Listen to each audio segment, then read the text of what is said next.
नमस्कार दोस्त, मैं हूँ आपकी गीता। तो मैं आज बहुत प्यारा ये दुल्हन उतारते समय का गीत लेकर आई हूँ। गीत ऐसे है, देखिए। धीरे धीरे पाँव धरा हो दुल्हनिया।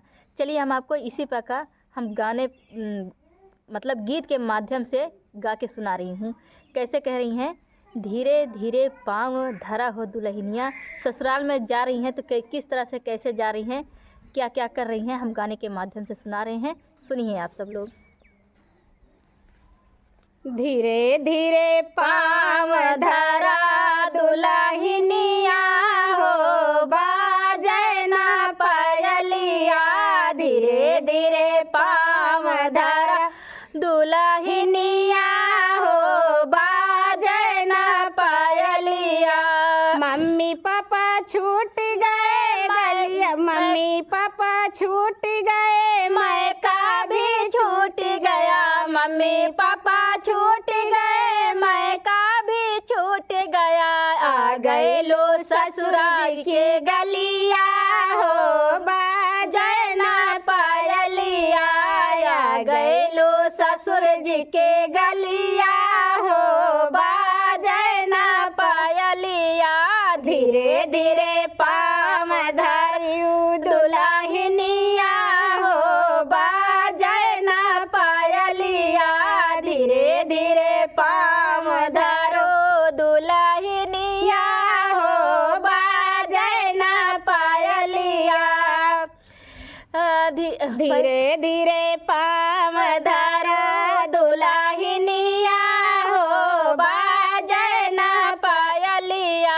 भैया भाभी छूट गए, बहना भी छूट गए। भैया भाभी छूट गए, बहना भी छूट गए। आ गए लो जेठ जी के गलिया हो, बाजे ना पायलिया।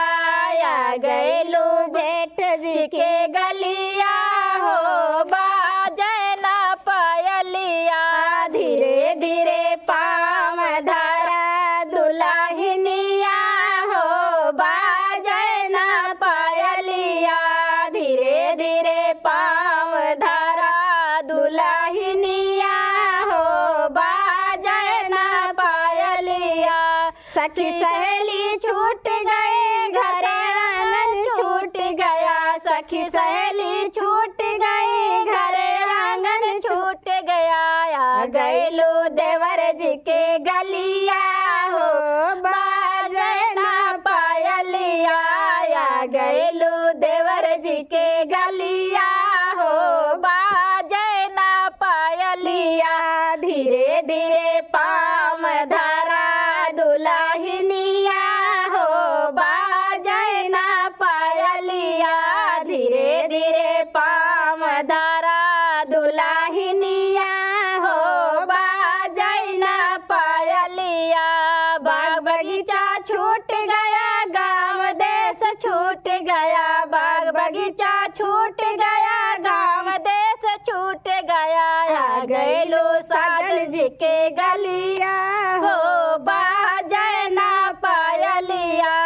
आ गए लो साजन जी के गलिया हो, बाजे ना पायलिया। धीरे धीरे पाँव धरा दुल्हनिया हो, बाजे ना पायलिया। धीरे धीरे पाँव धरा दुल्हनिया हो, बाजे ना पायलिया। तब तक लिए धन्यवाद दोस्त। मैं फिर मिलूंगी नेक्स्ट वीडियो में। ये हमारा दुल्हन उतारते समय का गीत कैसे लगा, कमेंट बॉक्स में ज़रूर बताना दोस्त। तब तक के लिए जय जय श्री कृष्णा।